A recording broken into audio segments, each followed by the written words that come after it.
मिलता है, चलो Cl2 का मैंने हाफ मोल ले लिया and it is going to be form NaCl solid. ये हम डे टू डे लाइफ में पढ़ते ही हैं, ठीक है।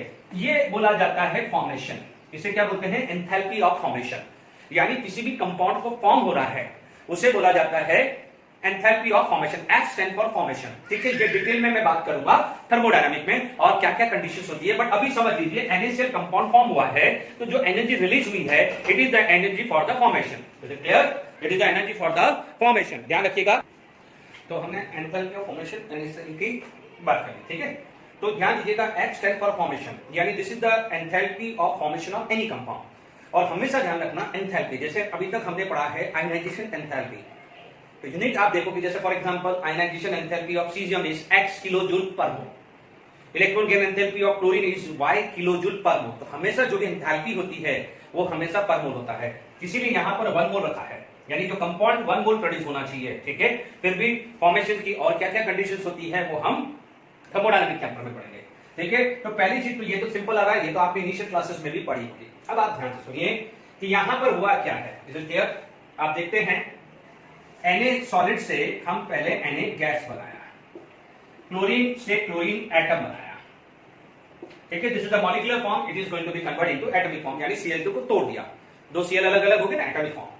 अब आप देखो what about the ionisation energy, energy required to remove the electron, energy required to remove the electron from isolated gases atom, isolated gases atom, यानी यहां पर इलेक्ट्रॉन रिमूव हुआ है।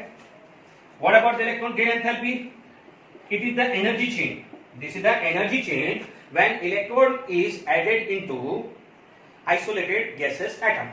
इसमें रिमूव हो रहा है तो इसमें क्या है, एडेड हो रहा है। Is it clear?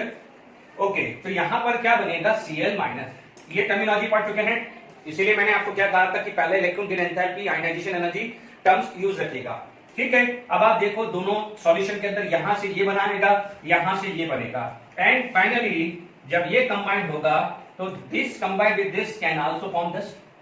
Is it clear? ठीक है। अब आप देखो Na सॉलिड से Na gas, when any substances get convert into solid into gas, this is known as sublimation. This process is known as sublimation. तो यहां पर जो भी एनर्जी रिलीज आई है उसे बोलते हैं सब्लिमेशन एनर्जी। क्या बोलते हैं, डेल्टा। देखो हमेशा डेल्टा एच तो हमेशा ही आना है, ये ध्यान रखना।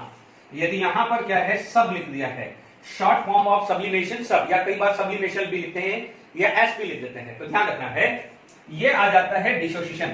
क्या बोलते हैं, डी फॉर डिसोसिएशन, या कई बार डिसोसिएशन ना देख के बॉन्ड एनर्जी भी बोल देते हैं, ठीक है।